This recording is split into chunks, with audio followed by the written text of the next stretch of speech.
The views and opinions expressed in this podcast are those of the hosts and guests and do not necessarily reflect the views and opinions of Olas Media or its sponsors.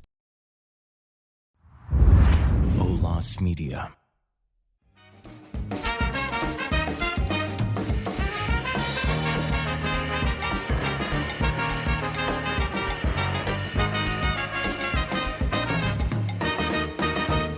This is Cannabis Enlightened with Dr. Leroy.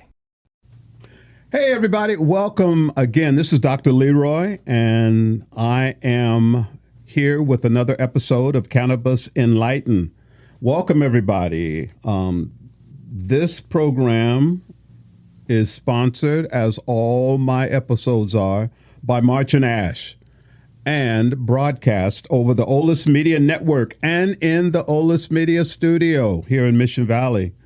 And the people that make me sound like $1 million all the time, and I have to say thank you to them, is JC and Lena.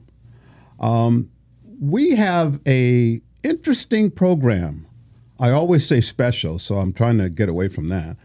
We have an interesting program today because we're looking inside of March and Ash. You all have heard me talk about March and Ash a lot of times, and I tell you that the program is sponsored by March and Ash. But today, and maybe as we go forward, we're going to be looking at how March and Ash is put together, and who are the people that make the company work.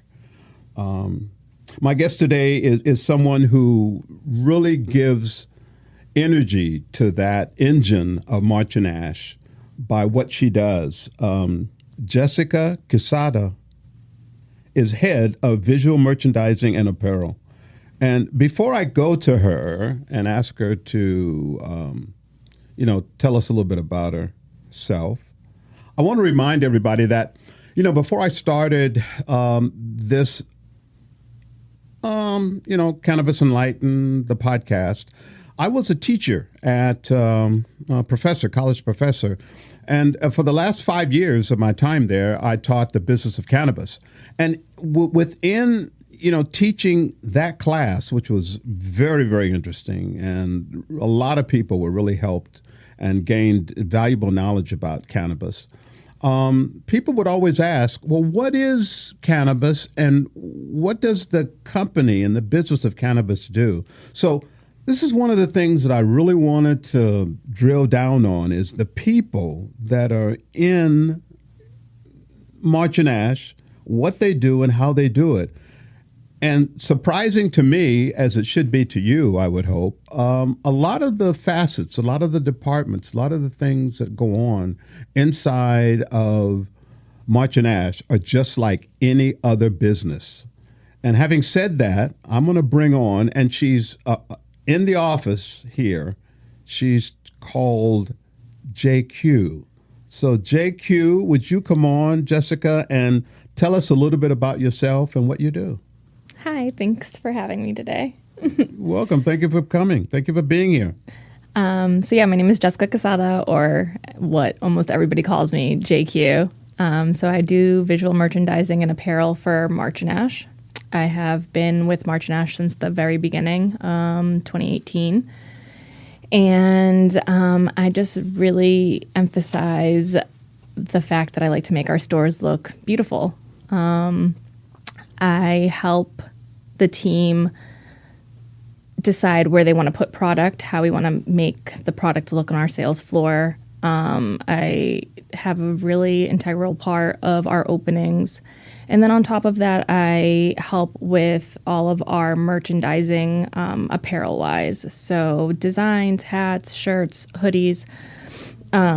That's where I start. So are you telling me this store opened, and we're in Mission Valley, everyone. This Mission Valley store, which is the headquarters, I think, opened in 2018? Yes. And you were the first? I was the first concierge hire. Get out of town. Yeah. First one hired. First one hired. Okay, so your employee number is number one. It's not, but It doesn't go in order of employee number.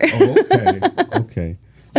So now that also brings up another point. You were a concierge. You worked you Yes. know, in the store Yes. prior to your management position that you have now. Yes. So when I first started, I just started because I had a small interest in the cannabis industry. I went to another dispensary when I first moved to San Diego because I'm not from here. I'm from Boston originally. So I went to a dispensary and I saw what it could be, and I was really amazed by it. And then I saw that March and Ash was opening and hiring, and I saw a picture of what the dispensary looked like, and I said, wow, that's beautiful. I could see myself working there. So I decided to apply, first concierge hire, and I was here part-time for 2 years until COVID happened. And then once COVID happened, I left the restaurant industry, and I decided that I was going to just take the hit and just be in cannabis full-time. And then I kind of just ended up where I am now. So you were in the restaurant business before coming over to March and Ash? Yes. Okay. For 15 years. Wow, 15 years. Yeah. Okay. All right. So that's a part of why I got hired. It was a lot of hospitality forward. I said to Blink John, I enjoy cannabis. I might not know everything about cannabis, but I can learn. What I can give you is hospitality and customer service. Okay. And that was what they were like, yes, like we can teach you everything else. So, yeah. And did you, in fact, learn everything else about cannabis? So you're an authority now, right? I mean, I've learned a lot. The needle's never not moving. Right. Like the extent of cannabis is forever. Right. Now, so you're head of merchandising and apparel. Yes. Now, I almost thought those were the same things. How would you explain them? So, merchandising is the way I separate it is merchandising is the visuals of the store. It's how the store physically looks. It's how we decide where everything goes in the store. It's touch points. And then apparel are your things that you can sell to customers and what we give our employees to wear. So it's your hats, your shirts, your hoodies. And then you have accessories, which are going to be like your lighters, your keychains, your batteries. So those are just 3 different categories under the same umbrella. So do employees have to purchase No. these items? How do they get them? So when you first start as a March and Ash employee, depending if you're full-time or part-time, you're provided with, if you're part-time, 3 shirts and a hat, or if you're full-time, 5 shirts and a hat. And then every anniversary that you're with the company, we re-up you with some clothes. All employees do get 30% off all of our merchandising. I mean, all of our apparel. And then on top of that, throughout their time with March and Ash, they'll receive a bunch of collaborative shirts because a lot of brands like to collab with us. So we'll do like takeover days, and that's another way for employees to get items to wear to work. So speaking of that, I see that you brought with you some items. Are these items that we sell here at March and Ash? Yes. Or that you give to employees? Yeah, so I have a hat and a shirt just to show you that these are the 2 newest items that we have right now that are on our shelves that you can purchase, but there are also a possibility that one of the employees will get them when they start here. Now, I can't see the front of the hat. Yeah. So is the insignia, is that a March and Ash? Yeah. Okay. So it's like a patch. So this one was custom made, fully designed, and we made it with the company that I work with, which is Couture. And so we designed together like the patchwork and the stripes on the side and the 5-6 panel hat. Is there any significance to the patch or the color? The strips on the side? So the gold has always been part of March and Ash's logo. Black and gold was where we kind of started. So every now and then again, we like to incorporate it just so as a reminder as to where we came from. Okay. Yeah, those are very like our classic colors. Oh, classic, she says. Okay. So I see you have a shirt too. Is this like a shirt that you would give to an employee? Yes. So this one, all of our shirts nice. and all of our hats, you can purchase. But yeah, our employees will purchase this as well or receive it at orientation. And this was something that I also worked with Couture. I'm not personally like a designer But what I'll do is like a rough sketch, something, the idea that I have in my head, and then I'll send it to the company that I work with, and they'll mock it up for me. You know, it almost looks like a crown. Yeah. Was that intentional? So the March and Ash logo, The M and an A. yeah. Okay. They designed it as a crown. I will say that John and Blake had this decided before I was even hired. Okay. But yeah, it's a crown. Okay. That's what we like to call it. And the back of that shirt Yes. has it's so San Diego, right? Yes, it's a very San Diego. Yeah, March and Ash at the The little beach. smoke cloud. You get the skyline, and yeah, San Diego living. Beautiful. It's beautiful.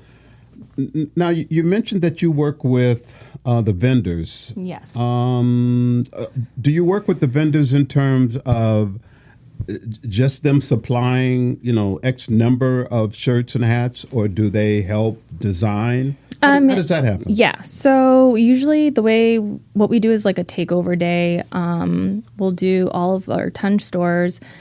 If the brand can, they'll do an activation at a store or two, and then they'll provide a shirt for the employees. I give them an employee count list, and pretty much they'll make the design because it's their brand that they're promoting. And I might make a couple of edits just so it also can incorporate March and Ash. A couple things about the March and Ash apparel is that even though we are cannabis, we like our shirts or our apparel to not be cannabis forward. So it's not very heady. It's more just like everyday wear. March and Ash is one of those brands that it's like, if you know, you know. So our designs are like that. There'll be a little nod to cannabis within the design, but it's not super weed forward. Okay, so that I'm guessing now that's so that people that maybe aren't in support of cannabis or don't know about cannabis can still buy the apparel because of the quality and because of the colors and design. Yeah. Okay. And it's also just like if you are into cannabis, but you don't necessarily like want to rep a weed leaf super hard, it's just another way of going around it. It's, I once had Blake say, I want someone to be able to wear that shirt in church and it feel like it's okay. Okay. Yeah. And so that's where our mindset, like, to be able to wear it around their kids and it not be a question. Like, that just looks like a pretty sunset in San Diego. You know what I mean? So that's just kind of where we go with our designs. Okay. How important is the merchandising and apparel aspect of what you do? How important is that for March and Ash? I think it's super important. It goes hand in hand with marketing. When someone represents your brand, they are kind of like a walking billboard, and that goes with any brand. It's a way to represent yourself outside of the establishment, and I think that it's brand recognition. So it's super important, in my opinion. So, JQ, what does a typical day or week look like for you? I mean, what are you doing? You come in and you look at a whole bunch of hats and shirts? So my weeks are ebbs and flows. There's no straight line as to what I do. Some weeks are way busier than others. It just really depends. But a lot of it is not glamorous. A lot of it's sitting by the computer looking at inventory stocks for all 10 shops, make sure that they're fulfilled with what they need. Then when I have a little bit more downtime, I definitely start thinking out ideas of like what's next, and start sketching things out and putting mood boards together to decide where we're going to go with the next style of hat or shirt that we make and what season we're falling into. Because there's also a calendar that you have to order by, If I want something for October, I have to have it ordered by July. So you're always thinking forward. It's not actually in present time. And then I do a lot of store visits. I go to every single one of our stores at least once a month, with exceptions of the deserts. You go to all 10 stores once a month? At least once a month. Wow. Yeah. Just to, touch base, make sure everything looks nice, Sure. See if the managers need anything. Sometimes, it just takes an extra eye from somebody else that's not there all the time to just move something a little bit to the left to make it look better. So... And are they different? Is the apparel different at at the various stores? Yes. So, for instance, like Imperial Beach is very beach, ocean forward, while at Imperial Valley or Palm Desert, there's like a desert theme to their shirts. Okay. We also try to focus around like the community. For Telegraph, we took over a bar. So one of our first shirts that we made, it was like a little ode to that bar. It was we did two bears playing pool. Because a lot of people that were local to there, that when we first opened, they would come in and they'd be like, oh my God, this was that bar. And we'd be like, yeah. And so we like to incorporate a lot of that stuff. City Heights used to be a garage, like a car maintenance garage. So we have a lot of like tools on the shirts for them. So stuff like that. So people would have to know the history to be able to figure out why those different things. Yeah, to appreciate like the little Easter eggs that we do. Yeah. Sure. So now, when we create new stores, are you part of the team that goes in and helps design it? I do not design the stores, but what I do is I definitely give feedback as to like where specific things should be, if we need more shelving in a certain place, where we could use more storage. Because I think what benefits from them having me on the team is that I was a concierge, and I do know, since we're a shoppable store, we're not like every other store where a lot of stuff is kept, just one item is kept on the floor and everything's kept on the back. People can come in and shop, so we need a lot of space to be able to restock. And storage is, I think, something that people forget about a lot when they're designing a really pretty store. So as we've come across and built more shops, I definitely have more input as to like, can we make this bigger or put more shelves here or think about the back stock, speaking up for the concierge and their needs on the floor. So yeah, but then once the store is built, I'll go in, and that's when I decide like cartridges will go on this wall, edibles will go in this room, CBD section will be here, and I'll even put my hand in everything, and I will be there for at least a week just touching everything, moving all the items around, making sure it looks perfect until it is. Is that a new store you're talking about? You'd be there for a week, or when you go out to the stores? You're there new for stores. No, new stores when we're opening them. Yeah, when we're first doing a store open. Once we get the formula of like how we like the store to run, it's pretty efficient from there on. So how did you learn this? I mean, did you go to college or go to a specialized school? I went to UMass Amherst, but I did not complete. I didn't graduate. I've lived a lot of lives and I've done a lot of different things. I went to cosmetology school. I've been a leasing agent for apartments, but mainly restaurants. Honestly, I have to say, it's just aesthetics for me. For me, it is easy to look at something and say, I don't like the way that this looks. I need to move this to the left, to the right, or to another room. Okay. So you have that eye. I think it's just, it's eye, intuition, trusting my gut.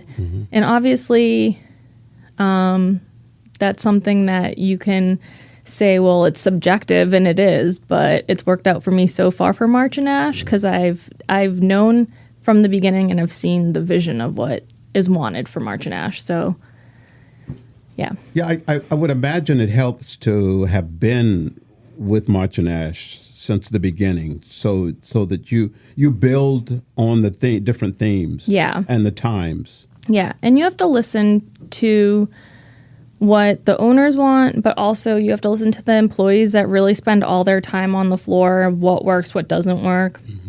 And the customer experience. Those are all the things. If you listen to what people are wanting and trying to stay true to a brand, I think you can find a great solution. So now, you said something that I want to go back on, that you get ideas from employees. Do you get ideas from customers? I do. I guess I do. I think it's mainly as a consumer myself, I think is like almost where it comes from, is like what would make shopping easier for me, or what would make it easier for our customers. So I think the flow of our shop, how we have things separated, is to make the customer experience a lot easier. So if you're wanting to look for a cartridge, you know exactly where to go. It is going to be at the wall on the left, like every time you come to Mission Valley. So it almost feels like you're doing the same things that happens at a grocery store when they position different products on the shelves. Yeah. The vegetables and the canned goods and so forth, and the packaged products. You're making it easier for the customer? Yeah, it's a flow. We're trying to just create a flow of ease, so you can come in, a flow of ease and a flow of consistency. It is kind of hard because we do have to move things around due to inventory, but at the end of the day, for the most part, a customer can come in and know that the edible that they're looking for is always to the right in Mission Valley. Wow. Yeah. So do you also take into consideration special needs individuals, how they get around in the store? Yeah, we do. I think that we also do have a lot of employees that are super courteous and pay mind to that. So anyone can help depending on what the situation calls for. But everything is meant to be able to touch, hold, grab, read, since we're a shoppable store. And then all of our concierge are educated enough to be able to help a customer if they have any questions. But, we have the shelves that can go up only so high, and they do go down low. Mm-hmm. And so, it just depends, I guess, on what the need of the customer is. And the concierges are there to help. Always. People. Always. Okay. The apparel that you design, and like the apparel that you have here, how do employees feel about the apparel? Do they normally say, "Oh, okay, this is great. I can wear this," or are they like, I don't know about that one? For the most part, I think people really do like it and they enjoy it. I do have some employees that are really creative and do take a hand of altering their clothes just a little bit so it feels more like them, and we're very much open to that. And by that I mean some of them, like, if the shirt's white, they'll tie-dye it, which, Okay. They can do that, and that's okay. They can do it. I'm looking at you. Look at your face. It's not okay. No, it's not that it's not okay. Just some people like it, some people don't. Okay. But I think that if you're going to be here 40 hours a week, I think it's okay to be able to express yourself within the guidelines that we have. And if throwing a little tie-dye on your shirt is going to make you happy, then I'm okay with it. Okay, but the final judge of all of this is you. Yeah. Okay. So have store employees or managers called you and said, "Hey, I'm thinking of this or doing that with some apparel." How do you feel about that? Yeah. I have employees reach out to me all the time saying, "Hey, JQ, I was thinking about altering my shirt like this. Is that okay?" Here at Mission Valley, actually, we have an employee that is really awesome, and he took 2 shirts of the same design but different colors, cut them in half, and sewed them together. So it's like a two-toned, and it was really cool. You're kidding. Yeah. Okay. So, and it's the same design. Uh-huh. It's just he did his own twist on it, and I'm very open to that. I also have employees that send me artwork and ask if we can put it on a shirt, and we've definitely done that in the past. So that's really cool, and we don't do it for free. Like, we'll give them store credit and stuff like that. Mm-hmm. We also had this one employee that was an amazing designer that I actually ended up connecting him with another brand, and he created all of their art for their cartridges. Mm-hmm. So it was like a really nice way to connect someone that was really artistic and awesome at what they do, and be able to connect them with somebody that could give them a larger platform for their art. Is it always new that you're looking for, or do you go back and recycle something? Oh, yeah. A style? Yeah. We'll definitely take an oldie and give it new life and put it on a different color shirt, or just change a couple of details. but it's a mixture of both because I definitely like to stay current. I like fresh. So a little bit of both. We'll take the things that definitely worked in the past and continue to bring them forward, but then we'll be innovative and change it up. So are you looking at the time of the year too? Like, I mean, I know we're getting into summer now. Yeah. So for summer, I was thinking about that like in January. Right now, oh, wow. Yeah, now that we're hitting summer, I have to start thinking about October, November, December. So hoodie season, beanie season. So like by mid-July, if we're going to do any beanies this year, I have to already order them because those are custom. They take a lot longer to get here. It's, so you're always thinking about the next season, not the current season. Well, I've never seen any beanies. Does it? Yeah, we have some. I mean, they sell out really fast, but we do have Really? them. Yeah, we've had March and Ash beanies. Because people like the look of the beanie, or they just like to cover their. Maybe they're A like, mixture of both. like me when they have a bad hair day. Beanie is the go-to. Yeah, mixture of both. Okay. Yeah. Okay. Strategies, merchandising strategies. In addition to following like the different, vendors or maybe sports, clubs, are there any strategies that you employ to, you sit down and maybe calendarize or map out, here's what we're going to do? So a couple things. We have these display cases in certain shops, and we'll rotate those with different brands every single month to keep that fresh. So that's definitely a visual strategy that we do. We also coordinate with brands to see if they'd like to do larger scale displays. Carvana is one that has done one in the past at Vista. They did a huge arc that you could walk into and had all of their items on display. And then most recently, Turn did one at Vista as well. Same thing, a large display within the shop that you could walk into and look at all of their stuff. So when a brand honors and commits to doing something like that, that will stay within our store for about 3 months. Because it's so large scale and such a large project to do that, to say thank you for actually doing that, we'll let them be in the store for 3 months. Same thing with like wraps, like large scale wraps. So there's a lot of trying to communicate and get with brands to create something new and fresh that is visually stimulating and will change the way that a store looks. But the hardest part about doing that is actually having follow through. A lot of brands love to say yes, but like the amount that actually commit to it is a different story. So the amount of money or the amount of just follow through in general. okay. Yeah, money, like every brand has a different budget, which I totally respect. But what I have noticed is like, a lot of people love to say yes. They want to get on the books, they want to get on the calendar, but then to execute it is a completely different story. So that's where, Do you find you're having to hunt people down or call them up 2 or 3 times and say, hey, remember we talked about doing... I personally don't work like that.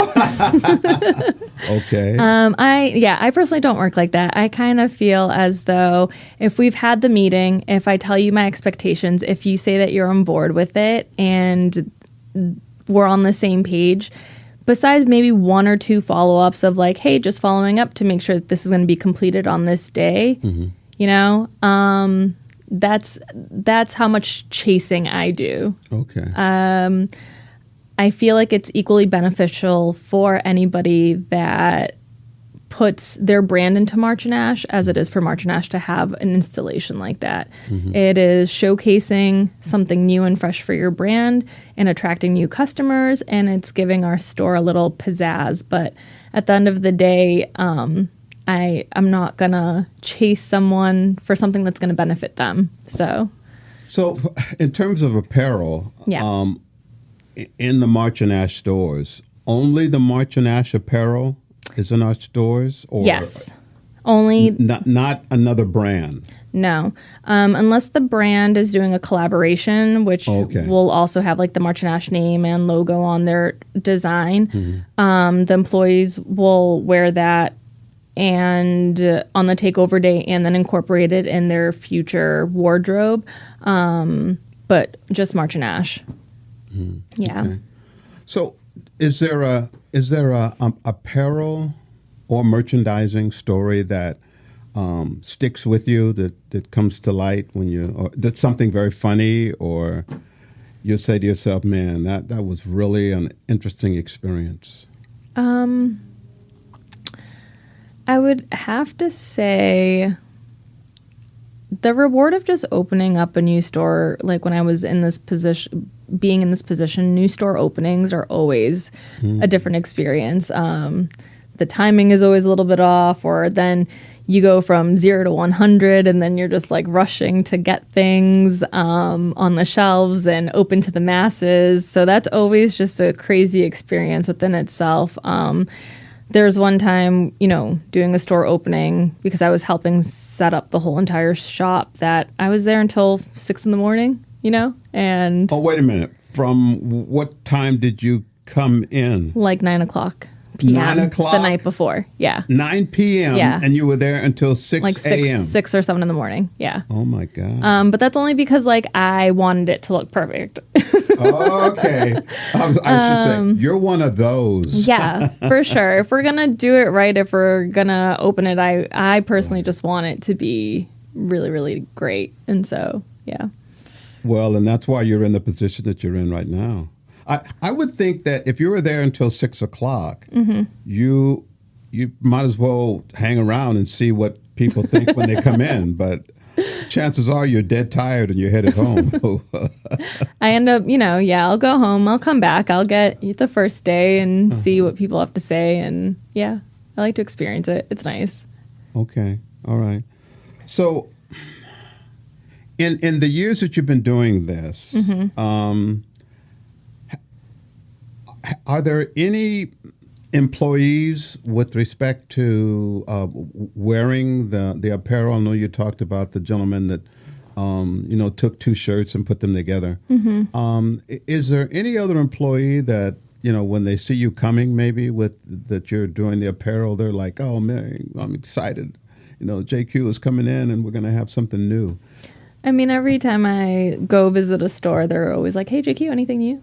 Anything new coming up?" I will say, I find that our employees are some of our biggest supporters. They really do purchase every hat that comes out, every shirt, because they do genuinely enjoy the March & Ash brand. Our hats within our employees and outside of our employees, our hats are by far our biggest sellers. Yeah. So, but do employees have to... You said earlier that employees get a 30% discount. Yes. On apparel. Yeah. Okay. So after the hat and the 3 to 5 shirts, nothing else is given? Just, you order shirts and okay, everybody's going to get one. Yeah, I mean, the co-brands really, we have about 10 co-brands a year, so that's a lot. And then throughout the holidays, we tend to give all of the employees either like a hoodie or crew neck sweater or something to keep them warm in the stores. So, yeah, they have a lot. Wow. I promise. They have a lot of apparel at home. Yeah, they do. Well, JQ, this has been great. I mean, wow, I never knew this much goes into merchandising and apparel. So I really appreciate the time that you spent with us. I know people listening to you would probably like to get in touch with you to say, "Hey, I heard you on Dr. Leroy's Cannabis Enlightened. Gosh, you were great." How would they get in touch with you? Probably the easiest way is just via email, jq@marchandash.com. Super simple. Super simple. Okay. Any closing comments you might have for about apparel, about merchandising that you would like to share? Maybe not about apparel and merchandising per se, but just overall, I would say, because this is Cannabis Enlightenment. It is. And, this job has truly actually changed my life. And I would say that the people that are skeptical about cannabis should come check out one of our shops, because I think it's a true experience and it definitely changes some people's minds. So March & Ash, we have 10 locations. You should come check us out. Wow, that's a huge endorsement of March and Dash and all the stores and coming out. So, JQ, I appreciate you being here. Thank you very much. Thank you for having me. Well, you're certainly welcome. And to the listening audience, remember, you can hear this episode and all the cannabis episodes on the Olas Media Network and Spotify. And remember that if you want to contact me with a note, a letter, how you doing, what's going on, I can be reached at Dr. Leroy at cannabisenlightened.com. That's dr.leroy at cannabisenlightened.com. And remember, the only way to combat ignorance and stupidity is through knowledge. Because as we always say, knowledge is power.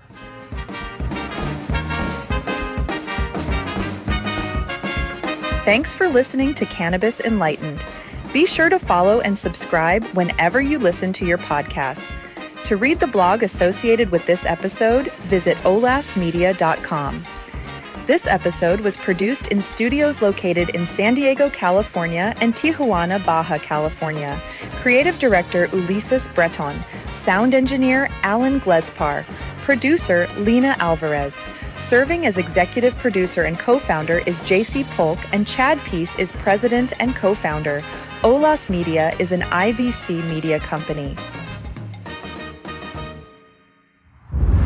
Olas Media.